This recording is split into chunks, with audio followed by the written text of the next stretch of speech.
मकर संक्रांतीच्या तुम्हा सर्वांना हार्दिक शुभेच्छा। वर्षभरात एकूण 12 संक्रांती असतात, परंतु त्यातील मकर संक्रांत ही महत्त्वाची मानली जाते। यावर्षी मकर संक्रांत 15 जानेवारी 2024 रोजी आहे। मकर संक्रांती हा सूर्य आणि शनी यांच्या संयोगाचा दिवस मानला जातो। नमस्कार, भक्तिरस चॅनलमध्ये आपलं स्वागत आहे। आज आपण मकर संक्रांतीची कथा ऐकणार आहोत। असं म्हटलं जातं की मकर संक्रांतीच्या दिवशी सूर्याची काळ्या तिळाने पूजा केल्याने व्यक्तीला शनिदोषातून आराम मिळतो। शिवाय मकर संक्रांतीच्या निमित्ताने सूर्यदेव आणि शनिदेवाची कथा ऐकल्याने जीवनात सुखसमृद्धी येते। तर चला मग आपण मकर संक्रांतीची कथा ऐकूयात। पौराणिक कथानुसार सूर्यदेव आणि शनिदेव हे पितापुत्र नक्कीच होते, पण दोघांमधील नाते बिघडलेले होते। त्यांचं कारण म्हणजे सूर्यदेवाने शनिदेवाची आई छाया यांच्याशी केलेले गैरवर्तन। जेव्हा शनिदेवाचा जन्म झाला तेव्हा सूर्याने शनीचा काळा रंग पाहिला आणि ते पत्नी छायाला म्हणाले की हा आपला पुत्र असूच शकत नाही। त्यांनी शनीला पुत्र मानण्यास नकार दिला आणि तेव्हापासून सूर्यदेवांनी शनिदेव आणि छाया यांना वेगळे ठेवले।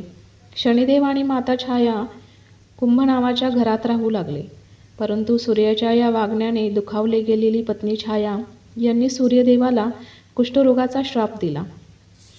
वडिलांना कुष्ठरोगाने ग्रासलेले पाहून त्यांचा मुलगा यमराज अत्यंत दुःखी झाला होता। यमराज हा सूर्याची पहिली पत्नी संध्या हिचा मुलगा। यमराजाने सूर्यदेवांना कुष्ठरोगापासून मुक्त केले।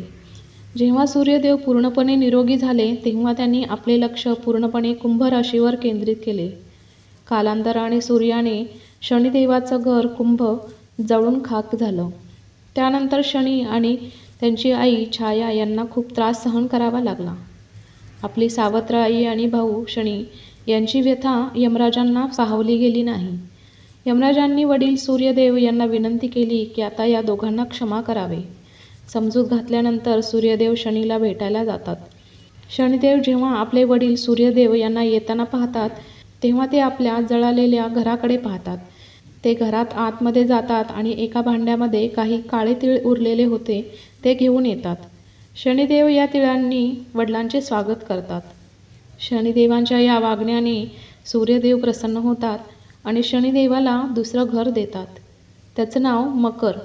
त्यावर प्रसन्न होऊन शनिदेव म्हणतात की जो कोणी मकर संक्रांतीला सूर्याची पूजा करेल त्याला शनीच्या महादोषापासून मुक्ती मिळेल आणि त्यांचं घर धनाने भरून जाईल।